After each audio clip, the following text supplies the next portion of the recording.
these two main methods or hook rigs that we use to rig these, and that is the single hook option, or we've got the single hook with the double hook option. It all comes down to angler preference. We've had guys with pros and cons of both, and it all comes down to whatever they've experienced.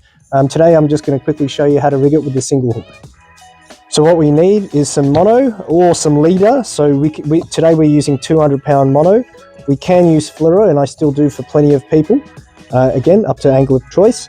We'll need our hook, which for this demo we're just going to use the single hook. It's just going to be a little bit faster. We do need some chafe tube as well. Now there's different options for these. We've just found this diamond chafe tube, and the 1.9 mil is just that nice little mix between flexibility and strength. We'll cut that to size, that's about 80 mil or 8 centimeters. Mix this up and find out what length works for you. So, obviously some cutters. Myself a length of mono. Give yourself a little bit to work with.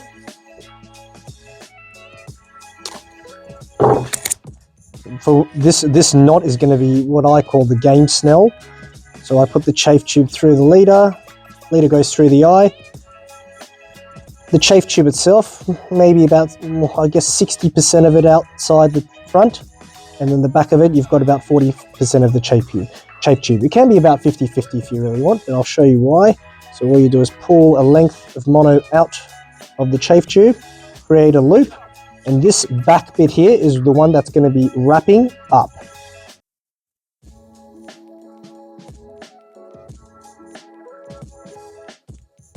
Use my finger there just to hold it there while I go over the hook. And remember, with the double hook, you just have to be careful. Probably give yourself a bigger loop to work with. And just do it about 7 times, I guess. I'll just slip that little last bit over. Now, once you've done that, I like to use my teeth and just grab that tag and pull it.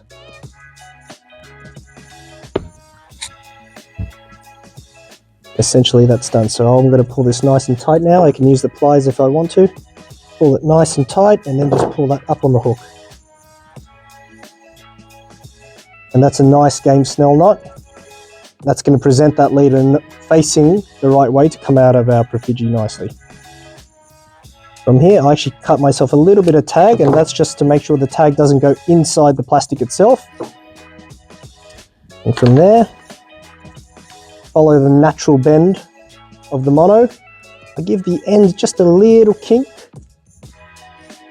a wee little kink, and if I've got it right, what you can do is actually put that bit of mono through the plastic end, and I just look through the hole and I look for the end of the tag, and I try to adjust it accordingly to make it pop out and just feed it all the way through.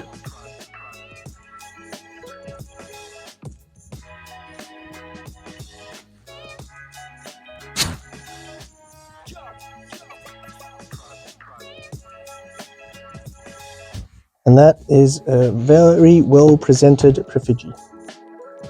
So if you're using the double hook, obviously this will have to be glued on.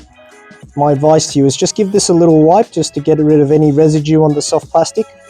And what you're using is this zapper gap, the screen zap gap, sorry about the FS all over it.